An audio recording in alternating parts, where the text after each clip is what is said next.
Lo que se nos pide es el procedimiento de apremio, valoración de los bienes embargados, subasta de los bienes trabados, alternativas a la subasta judicial, el convenio de realización y la realización por persona o entidad especializada y la administración para pago. Luego ya la tercería de mejor derecho y las especialidades sobre bienes, la ejecución de bienes especialmente hipotecados o pignorados. Entonces, si nos damos cuenta, esto sigue, digamos, un ítem lógico, ¿no? Hemos visto en la primera parte del tema, esta es la tercera parte, un poco para que lo comprendamos, para que comprendamos la ejecución. Hemos visto en la primera parte la demanda ejecutiva, lo que es básicamente todas las cuestiones más generales, o sea, quiénes son partes en la demanda ejecutiva, la competencia para presentarla, aquellos contra los que se despacha ejecución. Hemos visto también, no sé, la oposición a la ejecución, es decir, sabemos que contra la orden general de ejecución y el despacho de la misma no cabe recurso, pero sí cabe oposición en el plazo de 10 días. Perdón, si nos encontramos en una ejecución definitiva. 5 días si nos encontramos en una ejecución, digamos, provisional. Entonces, esa sería la primera parte. Orden general de ejecución y despacho de la misma, bueno, pues, decreto de medidas ejecutivas, oposición a la ejecución, oposición por motivos procesales, por motivos de fondo, y un epígrafe, vaya, que es la ejecución provisional. En el segundo parte del tema vemos ya, digamos, una vez que ya tenemos despachada ejecución, lo siguiente que procede es el embargo de bienes. Es verdad que, como se refiere a la ejecución dineraria, estudiamos algunas peculiaridades de la ejecución dineraria, como por ejemplo la integración del título, etcétera. Pero lo que procede una vez despachada ejecución es el embargo de bienes. Cómo se embargan los bienes, qué establece la ley al respecto, el contenido sobre todo del artículo 592 y algunos otros también ciertamente importantes, para concluir con la tercería de dominio, esa parte segunda, en el sentido de que la tercería de dominio se produce cuando se embarga indebidamente un bien, digamos, como propiedad del ejecutado que resulta ser propiedad de un tercero. Parte segunda. Y en la parte tercera lo que vamos a hacer ya es enajenar los bienes embargados, lo que es el procedimiento de apremio.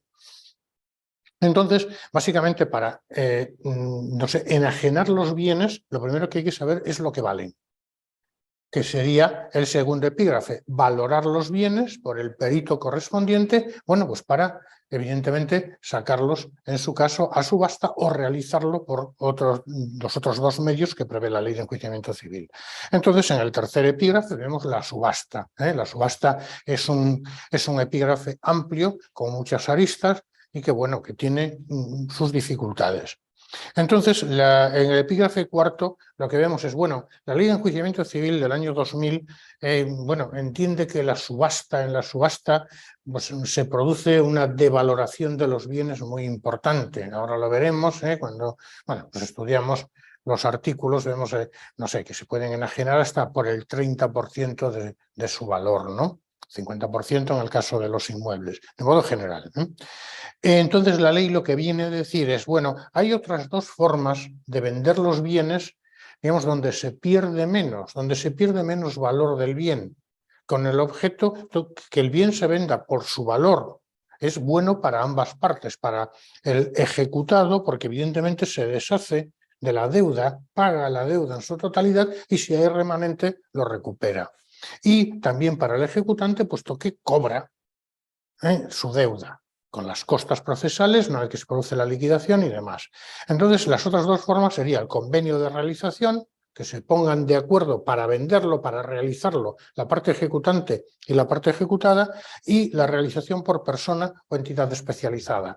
Es decir, aquellas entidades, aquellas empresas, persona o entidad, que tienen, digamos, como fin pues vender los bienes. Estoy pensando, por ejemplo, si estamos hablando de un bien inmueble, pues una inmobiliaria, una empresa inmobiliaria. Pero hay muchos más ejemplos. Si estamos vendiendo, por ejemplo, hemos embargado, no sé, una colección de sellos, ¿no? Bueno, pues evidentemente hay empresas que se dedican pues, a la subasta de este tipo de bienes, ¿no? Numismáticas, etcétera. Imaginémonos que embargamos pues no sé, un cuadro de extraordinario valor, pues lógicamente también por una empresa dedicada a la venta de estos objetos, ¿no? Entonces serían las dos alternativas que prevé la ley de enjuiciamiento civil a la subasta judicial, a la subasta de bienes. Y luego tendríamos una posibilidad que es, digamos, pagar al ejecutante pero sin vender el bien, que es la administración para pago, y que yo en su momento os decía, cuidado, no confundáis la administración judicial con la administración para pago. La administración judicial se ha trabado embargo sobre un bien productivo y lo que se produce es, digamos, el nombramiento de un administrador judicial para que ese bien siga siendo productivo, porque el obtener beneficios del mismo beneficia tanto a la parte ejecutada como a la parte ejecutante. Pero eso no es donde estamos. Aquí estamos en administración para pago. Administración para pago significa que sin vender el bien, sin realizar el bien, siga produciendo rendimientos, siga produciendo beneficios y, evidentemente, estos beneficios, digamos, se entreguen a la parte ejecutante hasta el momento en que se quede cumplidamente satisfecha su deuda. Esta sería la administración para pago. La tercería de mejor derecho, ya lo decía antes, la tercería de mejor derecho es también un incidente de ejecución, perdón por la voz, que es un incidente de ejecución que se produce cuando el tercerista dice, sí, todo está muy bien, pero el que tiene derecho a cobrar en primer lugar soy yo. ¿Por qué? Bueno, pues que tengo un crédito con privilegio especial, que tiene, digamos, preferencia de cobro sobre el crédito que tiene el ejecutante y, en consecuencia, pues yo tengo derecho a cobrar en primer lugar. Aquí no se está discutiendo sobre la ejecución, sino lo que se está discutiendo en esta tercería de mejor derecho es quién va a cobrar en primer lugar. Porque, lógicamente, el que cobra en primer lugar, pues cobra prácticamente toda su deuda en su caso, el que cobra en segundo lugar a lo mejor ya no le llega, ¿no? Esta sería entonces la tercería de mejor derecho, que ya hemos comentado antes un poco de qué se trata. Y luego, evidentemente, el epígrafe ciertamente más complicado de todo esto es la ejecución sobre bienes especialmente hipotecados, pignorados o con garantía real, que tienen una serie de especialidades que hacen prácticamente siguiendo, evidentemente, la ejecución general, porque la demanda ejecutiva del artículo 549 es igual para todas las ejecuciones, pero esta en concreto tiene una serie de peculiaridades porque es una ejecución privilegiada. Y como digo, de estos dos epígrafes 6 y 7, que son quizás los más complicados, hemos hecho unos vídeos específicos sobre ellos que están en la web.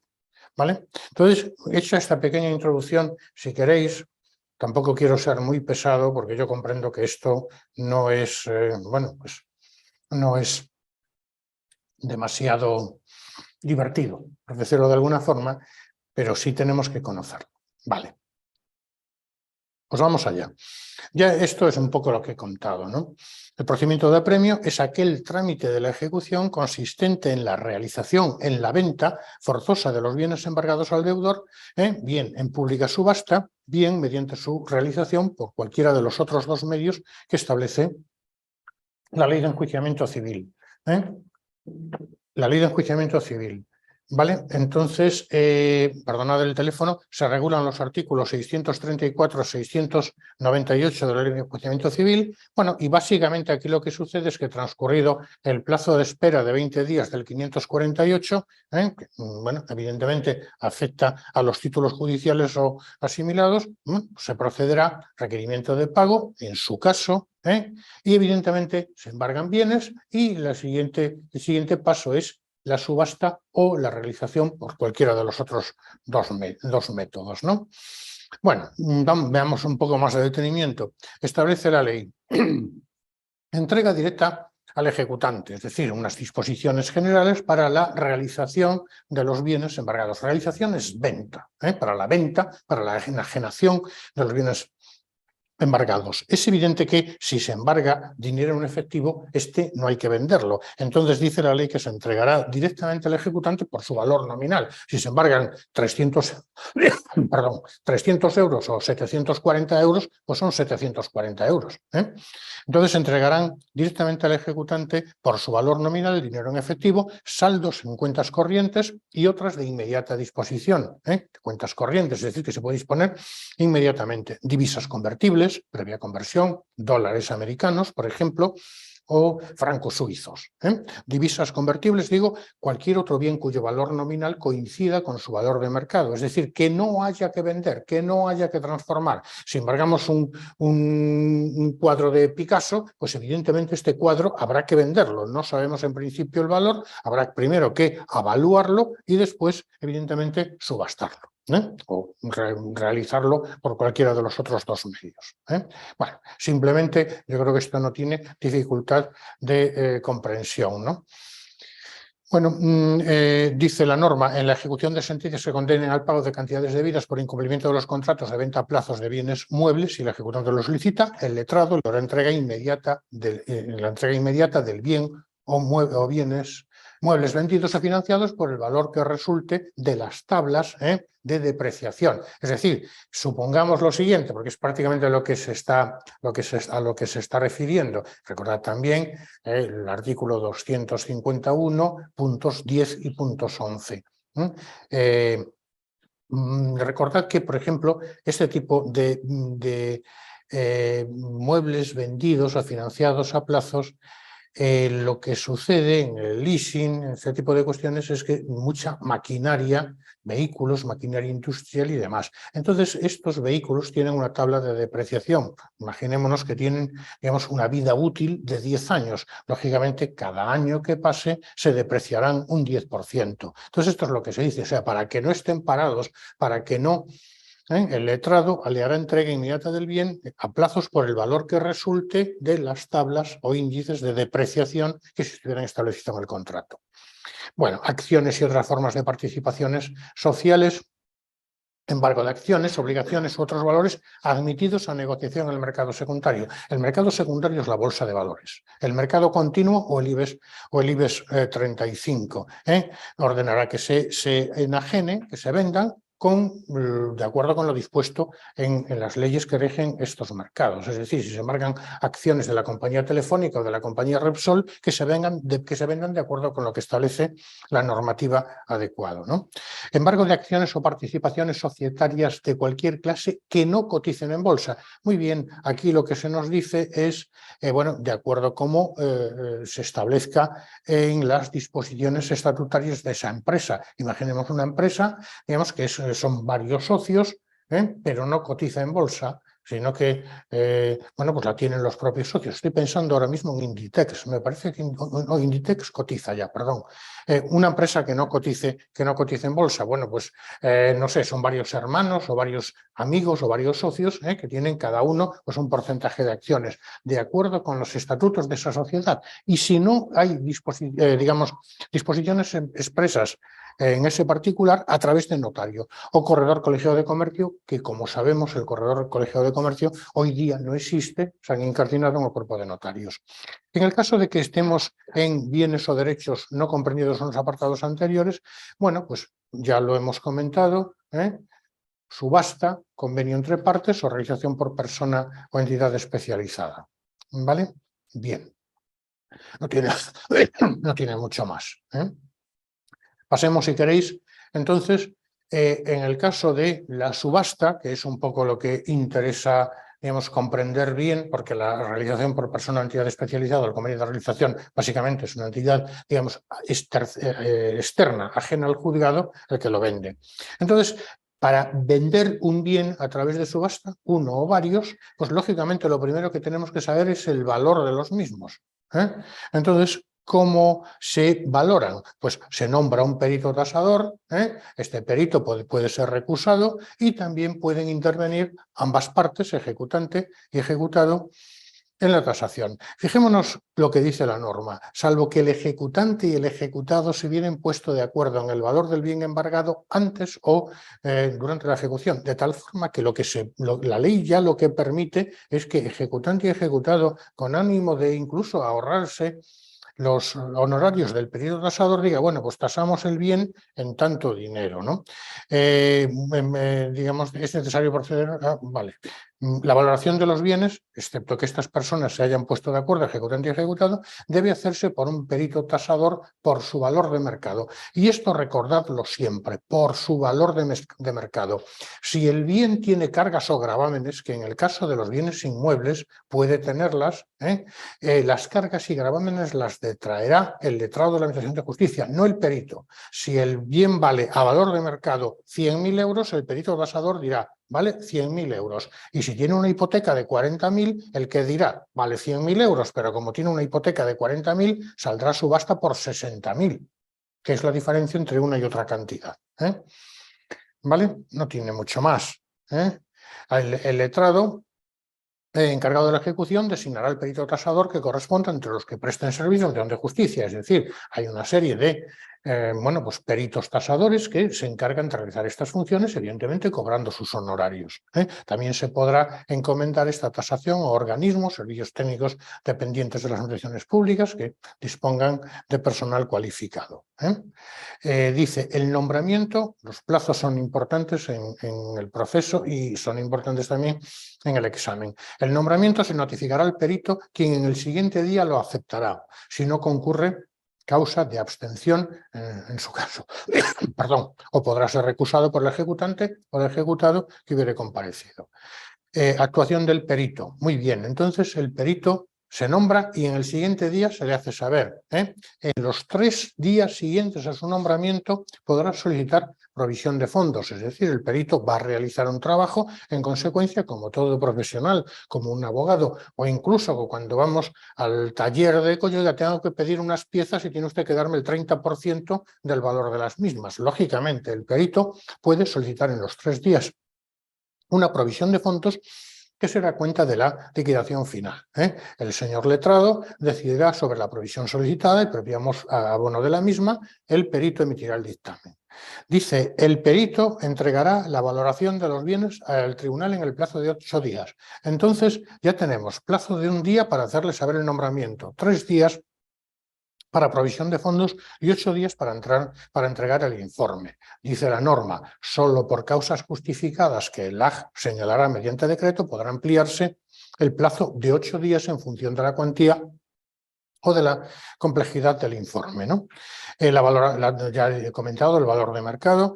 Hasta transcurridos 5 días desde que el perito haya entregado la valoración de los bienes, las partes y los acreedores podrán presentar alegaciones a dicha valoración. Es decir, no estamos de acuerdo, entendemos que vale más o entendemos que vale menos, así como informe suscrito por otros peritos, etc. Entonces tenemos 1, 3, 8 y 5. ¿Vale? Es importante recordar los plazos, porque luego en otros procesos también tenemos nombramiento de peritos. Se nos confunde. En la prueba, ¿verdad? Claro, exactamente. Por eso ¿Y ahí serían 2 días? ¿2 y 5? Sí, pero ahora estamos con estos. Entonces, Ya. claro, no los confundamos. Ahora estamos 1, 3, 8, 5. ¿Vale? Esto era lo que estábamos comentando. Sí, se podrán presentar alegaciones. En tal caso, a la vista de las alegaciones formuladas y apreciando todos los informes, el letrado determinará mediante decreto la valoración definitiva de estos, ¿no? Decreto que será susceptible de recurso directo de revisión ante el tribunal, ante el juez de primera instancia. ¿Vale? Muy bien. Entonces ya tenemos evaluados los bienes a valor de mercado. Entonces ahora, bueno, pues salvo que se haya decidido que se realicen, que se vendan, que se enajenen por otro modo, pues vamos a proceder, si queréis, a estudiar la subasta. Ya lo comento yo aquí, puede entregarse al acreedor por su valor nominal, puede venderse a través de convenio, por entidad o persona especializada, o por subasta. Ya hemos hablado de la administración para pago. Bueno, entonces, subasta. Bueno, esto es un poco lo que acabo de decir, ¿no? Tenemos un pequeño esquemita. Y en la subasta de muebles, la subasta de bienes, yo me iría al esquema que tenemos un poquito más abajo, que es donde quizás lo vemos más claro y de forma más nítida. El letrado de la Administración de Justicia, bueno, pues estamos hablando de subasta de bienes muebles. La ley regula de modo general la subasta de bienes muebles y luego establece unas peculiaridades para la subasta de bienes inmuebles, de tal forma que la regulación supletoria para el caso de que no esté regulado en los bienes inmuebles será, perdón, la de bienes muebles. Es decir, regulación para bienes muebles y luego peculiaridades para los bienes inmuebles, de tal forma que todo lo que no esté recogido en los bienes inmuebles se utilizará digamos, la regulación de bienes muebles. Entonces aquí se nos dice formación de lotes para preparar la subasta. Y dice que el letrado de la Administración de Justicia, formará lotes de bienes sustancialmente iguales o de la misma naturaleza. Y nos dice una cosa también muy importante que sucede con mucha habitualidad. Bienes embargados sin valor relevante. Es decir, los bienes embargados tienen muy escaso valor hasta tal punto que a lo mejor con lo que se va a obtener con su venta no es suficiente para proceder a pagar los gastos de la subasta. En consecuencia, si esto es así, el letrado así lo entiende, dice, no se convocará la subasta cuando, según su tasación o valoración, sea previsible que con su realización no se obtenga el dinero que supere por lo menos los gastos de la subasta. Y esto sucede con mucha habitualidad porque nadie quiere comprar, bueno, pues cosas de segunda mano o con un valor muy, muy escaso. Bueno, digo yo, nadie, no lo sé. En los juzgados no se compra demasiado este tipo de bienes, más que nada porque a lo mejor están ya almacenados durante mucho tiempo y demás y, bueno, pues carecen de valor. Sin embargo, las tiendas de segunda mano sí que tienen cierto auge en la actualidad, ¿no? Bueno, simplemente lo vemos. Entonces, una vez, que es un poco lo que quería decir por el esquema, lo vemos mejor.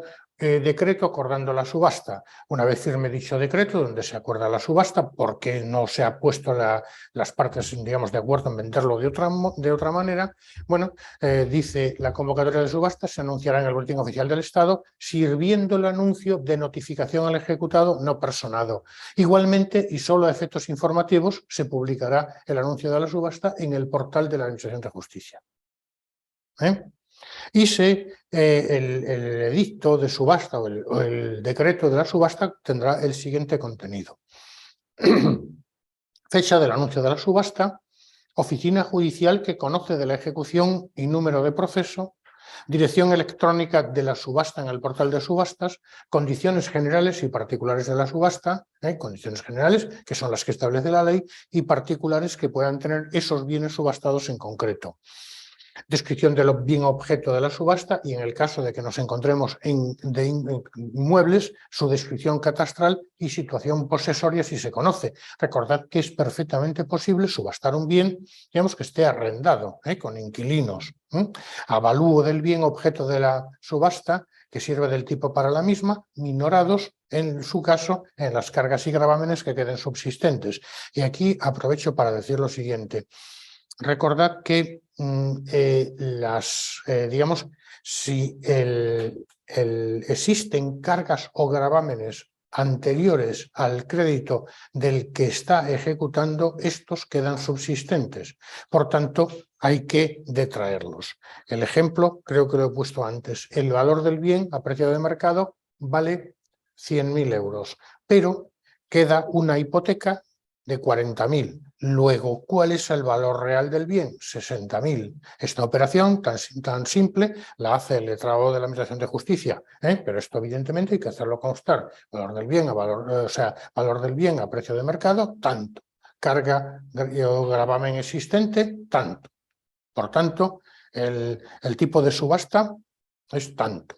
La advertencia de que se acepta la titulación, estamos hablando de inmuebles, pues se regula de modo general, la titulación existente o incluso que carece de titulación. Algunos bienes inmuebles que no están, digamos, inscritos, ¿no? Que el rematante, evidentemente, recordad también un poco, recordad que, bueno, para participar en la subasta hay que consignar una cantidad, que es el 5% del tipo de la subasta, del valor del bien por el que el mismo sale a subasta.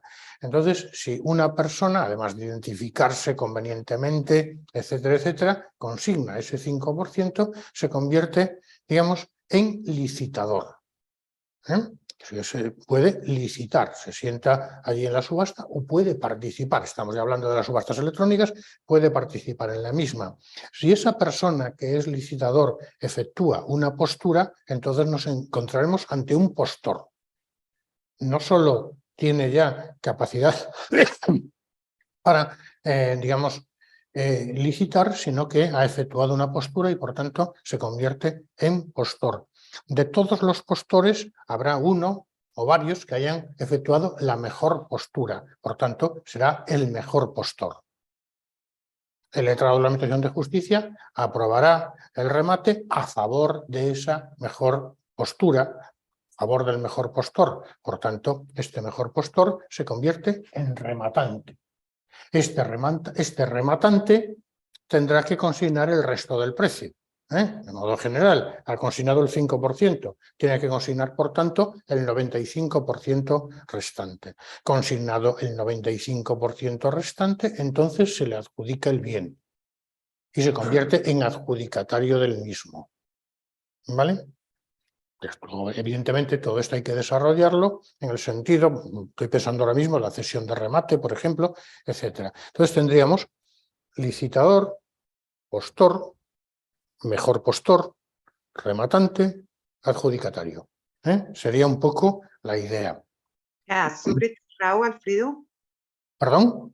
¿A sobre cerrado? No, es automatizada, por tanto, ahora lo veremos un poco cómo se hacen las posturas. No, ya se hacen automatizadamente en el portal este de la Administración de Justicia, entonces se pueden hacer posturas, digamos, superiores, iguales o inferiores a la mejor postura que se está realizando, ¿no? Ahora lo veremos en el siguiente esquemita. Las posturas sobre cerrado era con la legislación anterior. Sí se podían hacer, que se aceptan las cargas anteriores y preferentes, es un poco lo que estaba comentando. Si tiene una carga anterior, pues evidentemente el que la adquiere, lo adquiere con esa carga. Por eso se ha rebajado la carga del precio. 100.000 valía, 40.000 de carga, sale por 60, ¿no? En el ejemplo que estamos poniendo. Es que se aceptan las consecuencias de que las pujas no superen los porcentajes del 650 y del 670 que ahora veremos. El 650 es para bienes muebles, el 670 para bienes inmuebles. Cambian los porcentajes, pero digamos la teoría es la misma. En el caso de que sean inmuebles, la posibilidad de visitar el inmueble objeto de subasta si el poseedor ha consentido tal inspección y además se le rebaja, digamos, en su caso, la cuantía, ¿no? ¿Vale? Muy bien, pues esto sería un poco la idea, digamos, el edicto, el decreto, que acuerda que el bien o bienes salgan a subasta y los requisitos, los particulares que debe contener el edicto de subasta, ¿no?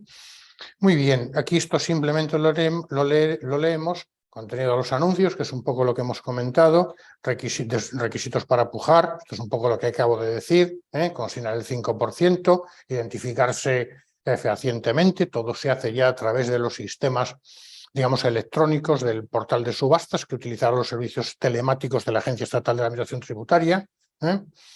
¿Vale? Aquí también esto es importante también, el ejecutante solo podrá tomar parte en la subasta cuando existan licitadores, por eso antes intentaba distinguir claramente lo que es una posición de otra, ¿no? Licitadores, pudiendo mejorar las posturas que se hicieren, dice la norma, solo el ejecutante o los acreedores posteriores podrán hacer postura reservándose la facultad de ceder el remate a un tercero.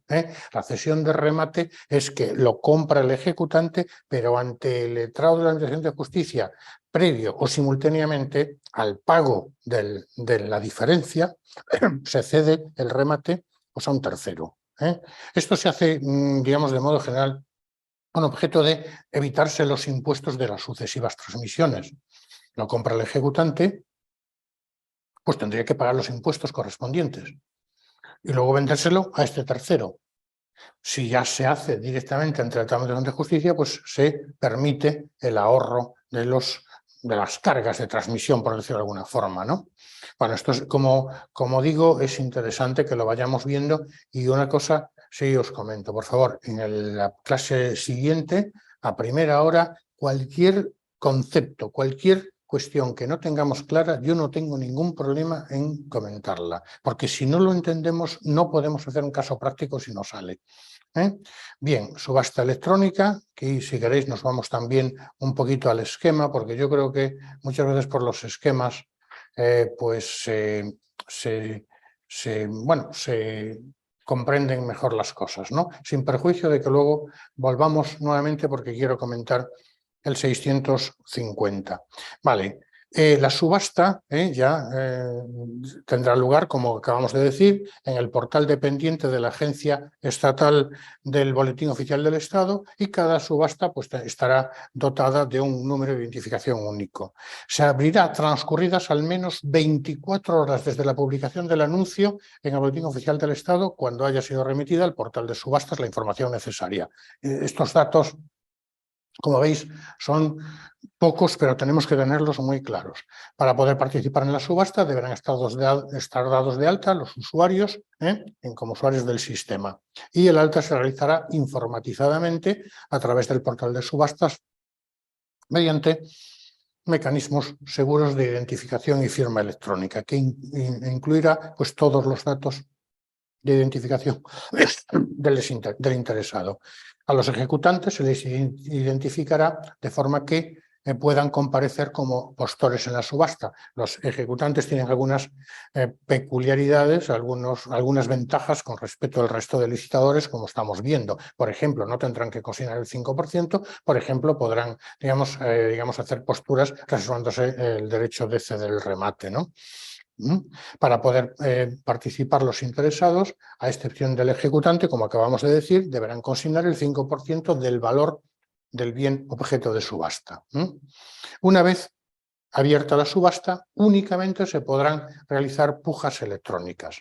Podrán hacerse posturas por importe superior, igual o inferior. Y fijémonos en esto porque nos choca lo de inferior. Es decir, si alguien ha ofrecido 5, yo puedo ofrecer 4.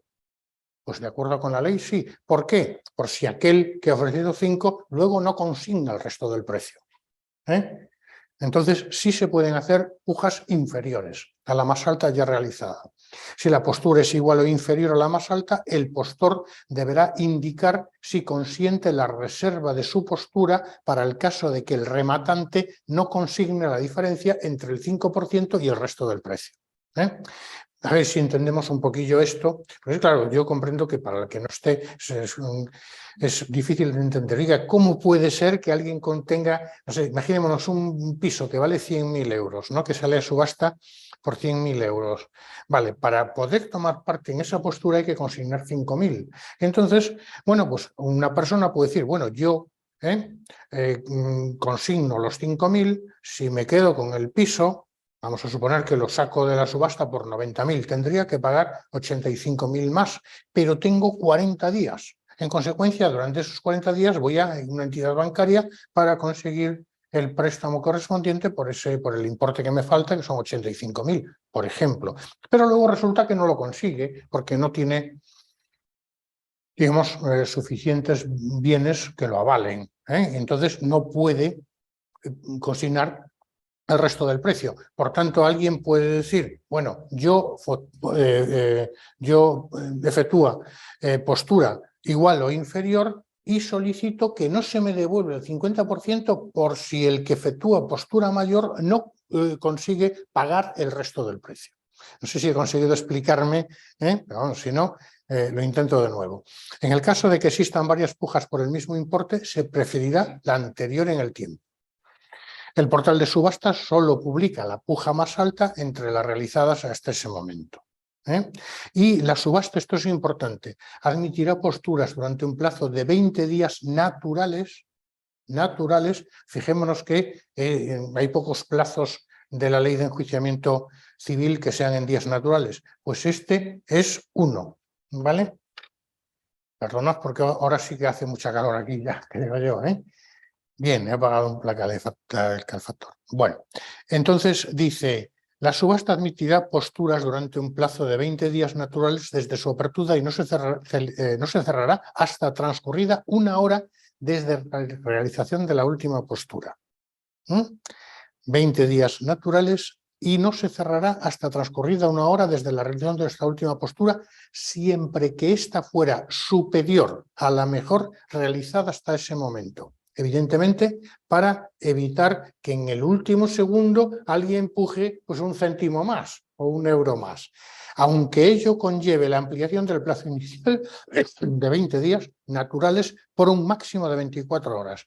Es decir, se va ampliando 1 hora, 1 hora, 1 hora hasta un máximo de 24 horas, siempre que se realice una nueva postura superior a la mejor realizada hasta ese momento.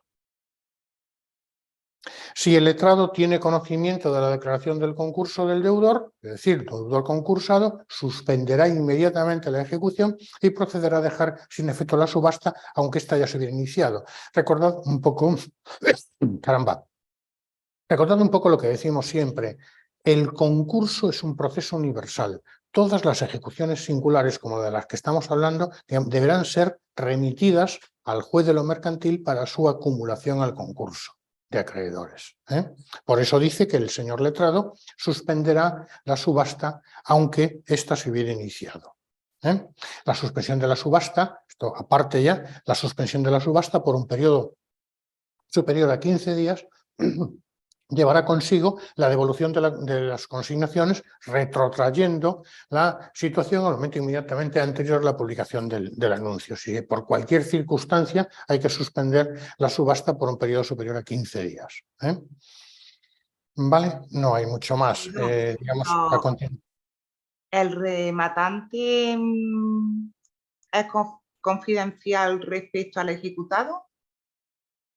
¿El rematante es confidencial respecto a la parte ejecutada? Entiendo que no, no tiene por qué serlo.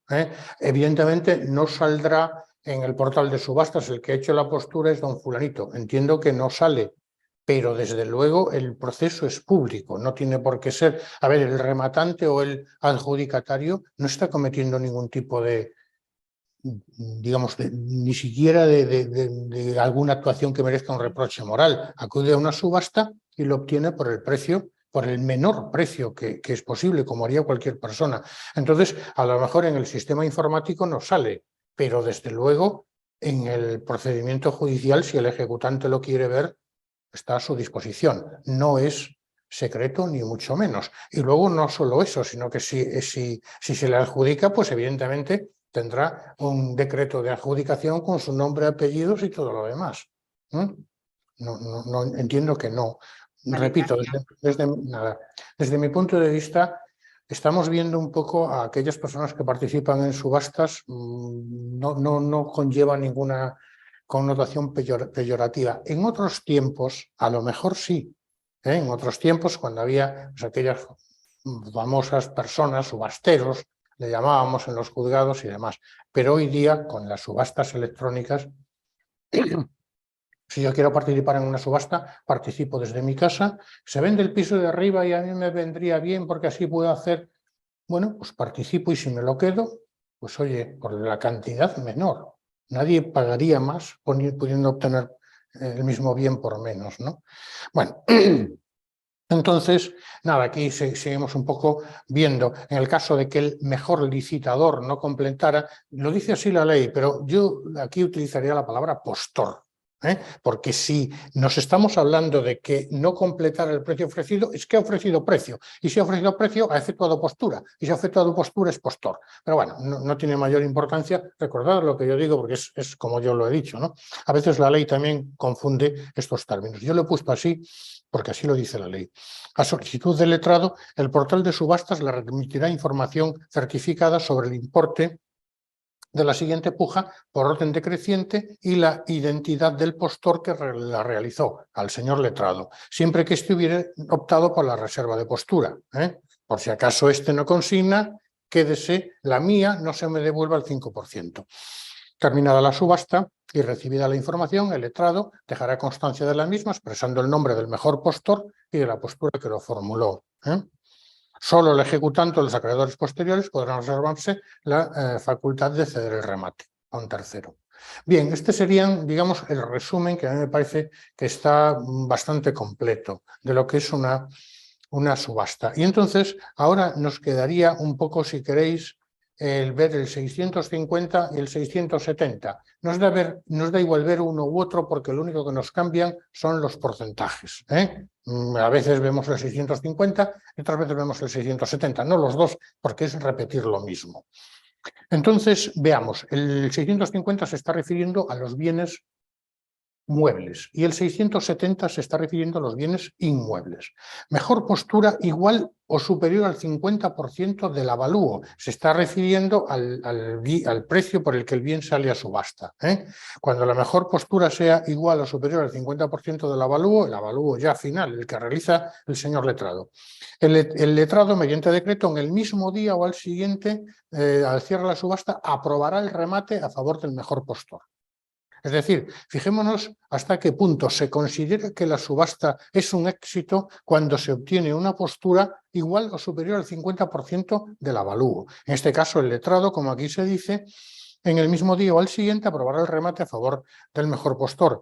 El rematante habrá de consignar el importe de dicha postura menos el depósito, 5%, en el plazo de 10 días. Aquí dice 10 días porque estamos hablando de bienes muebles. Si hablamos de bienes inmuebles, entonces serían 40 días. Hay alguna pequeña diferencia. Y realizada esta consignación se le pondrá en posesión de los bienes.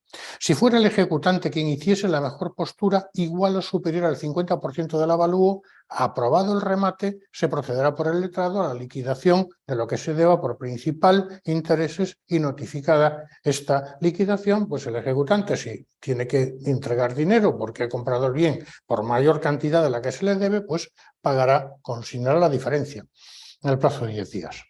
Si no, pues evidentemente, pues una vez que pues se procederá a la liquidación. Posturas iguales o superiores al 50% del avalúo, pero ofreciendo pagar a plazos.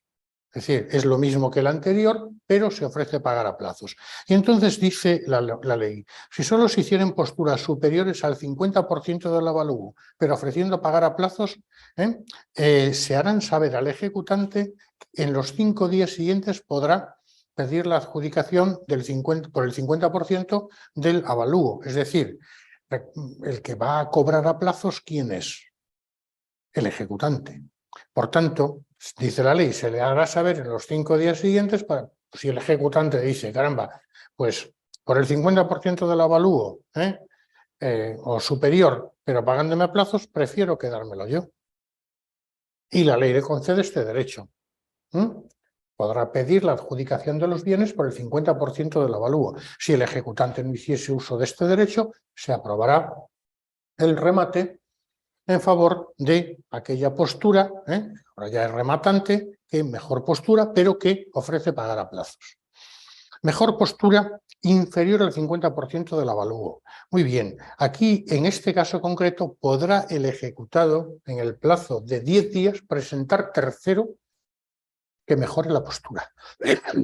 Si la mejor postura es inferior al 50% del avalúo, podrá el ejecutado en el plazo de 10 días presentar a un tercero que mejore la postura, ofreciendo cantidad superior al 50% del valor de tasación, que es el avalúo, o que aún inferior a dicho importe resulte suficiente para cubrir completamente el derecho del ejecutante.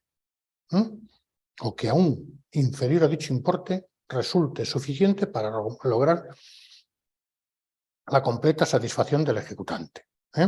Transcurrido este plazo de 10 días, podrá el ejecutante en el plazo de 5 días pedir la adjudicación de los bienes por la mitad de su valor, el 50%, o por la cantidad que se le deba por todos los conceptos, siempre que esa cantidad sea superior a la mejor postura. Transcurridos esos 10 días, podrá el ejecutante en el plazo de 5 días pedir la adjudicación de los bienes por la mitad de su valor de tasación o por la cantidad que se le deba por todos los conceptos, siempre que esa cantidad sea superior a la mejor postura. Cuando el ejecutante en el plazo de 5 días no haga uso de este derecho, se aprobará el remate a favor del mejor postor siempre que la cantidad que haya ofrecido supere el 30% del valor de tasación o, siendo inferior, cubra al menos la cantidad por la que se ha despachado de ejecución, incluyendo la previsión para intereses y costas. Si la mejor postura no cumpliera estos requisitos, el letrado responsable de la ejecución oirá a las partes, resolverá sobre la aprobación del remate a la vista de las circunstancias del caso, teniendo en cuenta especialmente la conducta del deudor, sus circunstancias, etc. Es decir, es importante esto a partir del punto este que está subrayado. El letrado puede denegar la aprobación del remate, siempre y cuando la postura no supere el 30% del valor de tasación, e incluso siendo inferior, ni siquiera cubra la cantidad por la que se ha despachado de ejecución. El letrado puede decir, bueno, vamos a ver, el bien está perdiendo tanto valor que pensemos un poco esto. Un señor tiene un piso que vale 100.000 euros y lo que se obtiene no es ni siquiera 30.000. Por eso se permite que la Administración de Justicia diga, así no se vende el bien. En este último caso, contra el decreto que apruebe el remate, cabe recurso directo de revisión ante el tribunal que dictó la orden general de ejecución, despacho de la misma. ¿Vale? Denegación del remate, denegación de la aprobación del remate por el letrado, asimilación a subastas impostores. Bien, cuando el letrado deniegue la aprobación del remate, si por la cuantía de la puja el ejecutado o el ejecutante pudieran ejercitar las facultades que les conceden los dos apartados anteriores. Es decir, el ejecutante podrá pedir en el plazo de 5 días la adjudicación de los bienes por el 50% del avalúo en el supuesto de que la postura supere el 50% del avalúo, pero el mejor postor ofrezca pagar a plazos. O, que sería la siguiente posición, cuando la mejor postura ofrecida por la subasta sea inferior al 50%, el ejecutado en el plazo de 10 días podrá, digamos, presentar un tercero que mejore la postura ofreciendo cantidad superior al 50% o que aún siendo inferior a dicho importe sea suficiente para la completa satisfacción del derecho del ejecutante. Una vez transcurridos los plazos, bueno, se realizará la preceptiva notificación al licitador, que hubiera sido un mejor postor, y se sumará al ejecutado para que, evidentemente, tengan conocimiento del mismo. El licitador mejor postor, para que consigne el resto del precio, ya sería rematante, porque se ha aprobado el remate a su favor, consigna el resto del precio y se convierta en adjudicatario. ¿Vale? Aprobación del remate y liberación de los bienes trabados previo pago al ejecutante. Bueno, esto no tiene ni que decirse, ¿no? En cualquier momento, anterior a la aprobación del remate o a la adjudicación del bien, podrá el ejecutado liberar sus bienes pagando íntegramente lo que debe por todos los conceptos, incluso las costas. Es muy fácil de decir, pero claro, si el ejecutado debía 30, ahora debe 60. En este supuesto, el letrado acordará mediante decreto la suspensión de la subasta o dejar sin efecto la misma y lo comunicará inmediatamente en ambos casos al portal de subastas. Aprobado el remate y consignada cuando proceda en la cuenta de depósitos y consignaciones, la diferencia entre ambos se editará decreto adjudicando. No tiene mucho más. Destino de los depósitos constituidos, lógicamente se devolverán. Aquellos que han dado el 5% para poder licitar y posteriormente pujar, pero no han efectuado postura, o por lo menos no han efectuado la mejor postura, pues se devolverá el 5%. Sigue diciendo aquí lo mismo que estamos comentando. También se podrán mantener estos depósitos para el caso de que el mejor postor, ya rematante, no consigne el resto del precio. ¿Vale? Quiebra de la subasta, lógicamente, si la subasta quiebra por culpa del mejor postor rematante que no consigna el resto del precio, pues evidentemente perderá su 5%. Si son varios, pues perderán cada uno de ellos su 5%.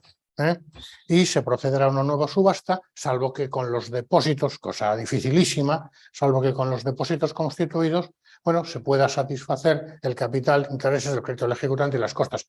Ahora es el 5%, por tanto tendrían que, digamos, sería 20 digamos, mejores postores que no han podido consignar el resto del precio. Esto prácticamente es imposible, pero hay que tener en cuenta que ahora es el 5%, pero antes de la reforma de la ley era otra cantidad muy superior que no voy a decir para no liaros.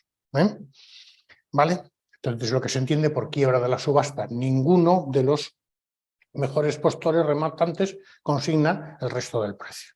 Bueno, Pago al ejecutante, destino del remanente, imputación de pagos, certificación de la deuda pendiente en caso de insuficiencia de la ejecución.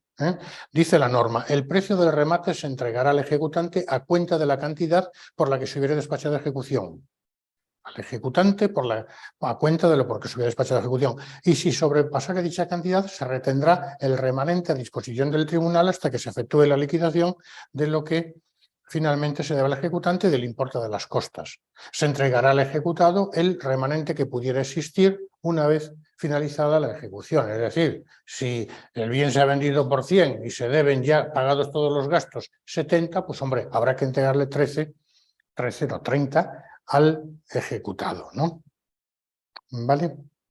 Y en la subasta de bienes inmuebles, que es un poco la que nos viene ahora, bueno, pues estamos en las mismas. Yo creo que lo he ido comentando y no tiene mucho más. Aquí sí que hay alguna peculiaridad que voy a comentar, ¿no? Evidentemente estamos hablando de inmuebles, por tanto existe registro, ¿no? Entonces se solicitará del registrador de la propiedad, bueno, pues que emita certificación en la que habrá de constar la titularidad del dominio y demás derechos reales del bien o derecho grabado. Es decir, ¿a quién pertenece? Titularidad del dominio. Los derechos de cualquier naturaleza que existan sobre el bien, por ejemplo, servidumbres de paso, por ejemplo, hipotecas, por ejemplo, lo que sea. La certificación ya se expide en formato electrónico. El registrador, para constar, es la remisión de esta certificación por nota marginal. ¿Para qué? Para avisar a aquellos que se acerquen al registro a comprobar la situación de este bien inmueble. Bueno, ¿vale? No hay mucho más. Información de cargas extinguidas o aminoradas. Aquí en el 657, fijémonos una cosa que siempre recalco. El letrado responsable de la ejecución se dirigirá de oficio a los titulares de los créditos anteriores. Anteriores, ¿por qué? Porque van a quedar subsistentes. Y entonces lo que les preguntará es que informen sobre la subsistencia, si se les debe algo, y su actual cuantía, porque a lo mejor en el registro de la propiedad figura pues una escritura de hipoteca por valor de 30.000 euros, pero la cuantía actual ya no son 30.000, eso casi con toda seguridad, pero puede incluso que ya no subsista esa hipoteca, que se haya pagado en su totalidad y no conste cancelada. Entonces, a los acreedores anteriores, se dirigirá el letrado preguntándole sobre la subsistencia actual del crédito y su actual cuantía. Y a los posteriores se dirigirá el señor registrador de la propiedad, informándoles de la existencia de la ejecución. Sigue diciendo la norma, los acreedores a quienes se reclame esta información deberán indicar con la mayor precisión si el crédito subsiste o si se ha extinguido por cualquier causa, básicamente porque se haya pagado, o en el caso de subsistir, cuál es la cantidad exacta que se le debe. Repito, aunque en la escritura de constitución de la hipoteca figuren 30.000 euros, luego en ningún caso volverán a ser 30.000 euros. Será una cantidad mayor o menor, pero 30.000 casi seguro, que es algo que es casi más fácil acertar la primitiva que vuelvan a ser 30.000 euros justos. Vale, no tiene mucho más. Sí que me gustaría que lo leyésemos con calma y cualquier duda el próximo día me lo comentáis. Esto ya no tiene bien inscrito a nombre de persona distinta, pues entonces no podemos subastarlo, lógicamente. Titulares de derechos posteriormente inscritos, ya lo he comentado, no se les realizará comunicación alguna, lo hace el registrador de la propiedad. Forma de practicarse las comunicaciones, una simple lectura, ¿vale? Titulación de los bienes embargados, bueno, esto es una lectura. Aquí, anuncio y publicidad de la subasta, estamos un poco a lo que acabamos de decir. El contenido del anuncio es el mismo que acabamos de ver para los bienes muebles. E incluso, si queréis, la participación en la subasta es exactamente lo mismo, identificarse de forma suficiente, declarar que se conocen las condiciones generales y particulares de la subasta, estar en posesión de acreditación de que se ha consignado el 5% del valor de los bienes. Esto es exactamente lo mismo. El 670 sí que, por favor, echadle un vistazo, yo lo puedo repetir, pero lo que cambiamos es 50 por 70 o 70 por 50. Los porcentajes cambian, pero la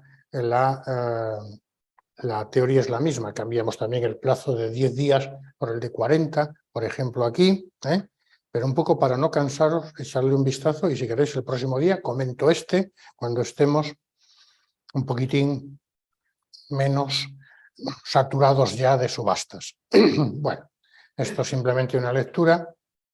Ya hemos dicho que las cargas anteriores quedan subsistentes siempre. Por eso el letrado detrae, digamos, su cuantía del valor por el que el bien sale a subasta. ¿Vale? Muy bien. Destino del pago obtenido, perdón, destino del obtenido, pago al acreedor. Bueno, como digo, pues una simple lectura con mucho detenimiento, posesión del inmueble, lanzamiento, ¿vale? Pues aquí tenemos, si queréis, el esquemita, y ya las alternativas a la subasta judicial, el convenio de realización y la realización por persona o entidad especializada. Bueno, el convenio de realización, básicamente convenio, acuerdo. Al convenio de realización se puede llegar, digo yo aquí, a partir de una petición que el ejecutante, el ejecutado o quien acredite interés legítimo presente al letrado. El letrado convoca una comparecencia con el fin de acordar el modo más eficaz de vender el bien. Si el ejecutante se mostrase conforme con la comparecencia y el letrado pues no encontrare motivos para denegarla, acordará mediante diligencia de ordenación sin suspender la ejecución. Simplemente es una forma diferente de enajenar el bien, convocando a las partes y a quienes conste el proceso que pudieran estar interesados. Podrán concurrir otras personas por invitación del ejecutante, podrán proponer cualquier forma de venta de los bienes, etcétera, ¿no? Aprobación del convenio, si se llegase a un acuerdo entre ejecutante y ejecutado que no pueda causar perjuicio a terceros, bueno, pues el señor letrado lo aprobará mediante el decreto y suspenderá la ejecución respecto del bien de que se trate. Para el resto de bienes continuará la ejecución. ¿Vale? Sigue diciendo aquí alguna peculiaridad. Cuando al convenio se refiere a bienes susceptibles de inscripción registral, por ejemplo, inmuebles o bienes muebles susceptibles de inscripción, maquinaria, buques, etcétera, será necesaria para su aprobación la conformidad de los acreedores y terceros poseedores que hubieran inscrito o anotado sus derechos en el registro correspondiente con posterioridad al gravamen que se ejecuta. La comparecencia simplemente, bueno, pues se realiza sin ningún orden ni establece la ley cómo se hará, ¿no? Cuando se acreditar el cumplimiento del acuerdo, el letrado sobreserá la ejecución con respecto a ese bien que se ha enajenado mediante convenio. Cuando se trata de bienes inmuebles, el letrado, mediante decreto, habrá de aprobar la enajenación previa comprobación de que la transmisión se produjo con conocimiento de la situación registral de la finca. Es decir, que el comprador sabe las cargas subsistentes, ¿no? Aprobada la transmisión, se estará a lo dispuesto para la subasta de inmuebles en lo que se refiere a la distribución de las sumas recaudadas, inscripción del derecho del adquirente, conforme al 674. El 674, si lo tenemos un poco por aquí arriba, si queréis os lo comento porque tiene alguna peculiaridad y a lo mejor lo hemos pasado un poco demasiado rápido, ¿no? A ver si tengo el 674 por aquí. No, tendría que estar un poco más abajo. Vale. Bueno, no pasa nada. El próximo día, si queréis, me lo comentáis y lo saco a pantalla y lo comentamos, ¿vale? El 674 es el que establece en el caso de los bienes inmuebles en qué orden se realizará digamos, el pago. Y aquí tendríamos la siguiente posibilidad, que sería realización por persona o entidad especializada. Bueno, ya lo hemos comentado, ¿no? Bueno, pues el modo de realización se ha de acordar a petición del ejecutante ejecutado con consentimiento del ejecutante y cuando las características del bien embargado así lo aconsejen. El encargo ha de hacerse a una persona especializada, conocedora del mercado de qué se trata. Estamos aquí hablando de inmuebles, por tanto, pues bienes inmuebles sería una inmobiliaria. No hay mucho más que decir. Procedimiento: la parte que solicite deberá presentar la correspondiente petición al encargado de la ejecución, en la que designará pues, a la persona o entidad quien deba hacer el encargo, que ha de reunir los requisitos exigidos por la ley y las condiciones que la ejecución tiene que hacerse. Bueno, no tiene mucho más. ¿Vale? Sí que este cuadrito yo lo recordaría, que es el párrafo anterior. Si no hay acuerdo entre las partes e interesados, los bienes no podrán ejecutarse por precio. En el caso de los bienes muebles y semovientes pues son pues, animales de trabajo, ¿no? Inferior al 50% del avalúo, y los bienes inmuebles el 70%. Inferior no podrán enajenarse por estas por cantidades inferiores al 50% en el caso de los bienes muebles y movientes o al 70% en el caso de los inmuebles. La venta habrá de realizarse en el tiempo y en las condiciones que se acuerden por el señor letrado en el decreto de aprobación, y la cantidad obtenida se ingresará en la cuenta de depósitos y consignaciones del juzgado. Y aquí tendríamos este plazo de 6 meses. Si el encargo no se cumple en el plazo de 6 meses, el LAJ revocará por medio de decreto, salvo que la persona pues justifique que no ha podido cumplir el plazo por motivos que no le son imputados. La última vez que comentaba este tema, yo ponía el ejemplo de la pandemia, ¿no? Lógicamente, en aquellos momentos pues, no se podía vender nada. Subsistencia y cancelación de cargas. Bueno, pues aquí estamos un poco también a las mismas. Las cargas anteriores continuarán subsistentes y las posteriores, pues evidentemente, serán canceladas. Siempre sucede así. ¿Vale? Aquí tenemos el pequeño esquema.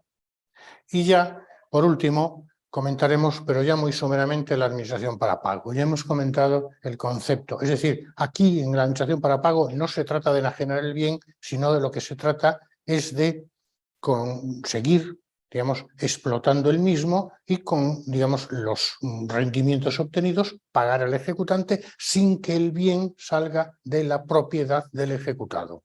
Una vez que ya el ejecutante esté resarcido en todo su deuda, pues el bien pues, pasará nuevamente a la posesión del ejecutado. ¿Vale? No tiene mucho más. ¿De acuerdo? Procedimiento. El AJ, mediante decreto, acordará la administración para pago cuando la naturaleza de los bienes así lo aconsejare y dispondrá que previo inventario se ponga al ejecutante en posesión de los bienes y se le dé a conocer a las personas que el mismo ejecutante designe. Bueno. A instancia del ejecutante, el letrado podrá imponer multas coercitivas al ejecutado o a los terceros que impiden o dificulten el derecho de las facultades del administrador. Esto tampoco tiene mucho sentido porque la administración para pago casi es un derecho, casi es un favor que se le hace al ejecutado. Es decir, vamos a mantener el bien en tu propiedad detrayendo aquellos beneficios que produzca y cuando hayamos cobrado toda la deuda, te lo devolvemos.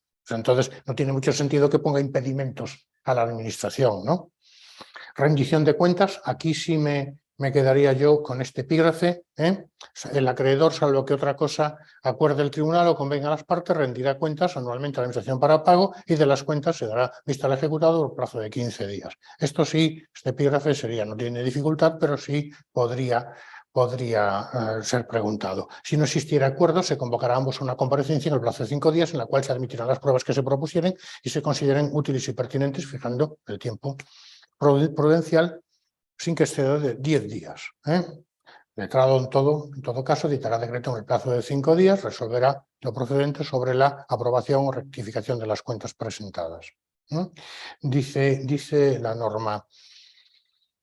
Importante también, salvo las controversias sobre rendición de cuentas, que lo acabamos de ver cómo se realiza, todas las demás cuestiones que puedan surgir entre acreedor ejecutante y deudor ejecutado, bueno, se sustanciarán por los cauces del verbal ante el tribunal que autorizó la ejecución. Y ya, evidentemente, cuando ya finalice perdón, el pago del crédito, el ejecutado pondrá en cualquier tiempo pagar lo que reste de su deuda. Si ya tiene suficiente dinero, pues no hay mucho más. ¿Vale? Aquí sí que tenemos el esquema. No, yo creo que es hasta cierto punto la parte más sencillita de todo el tema. Y en relación con la tercería de mejor derecho, la prioridad del embargante y las peculiaridades sobre la ejecución hipotecaria, vayámonos si queréis a la web y vemos los vídeos. ¿Vale?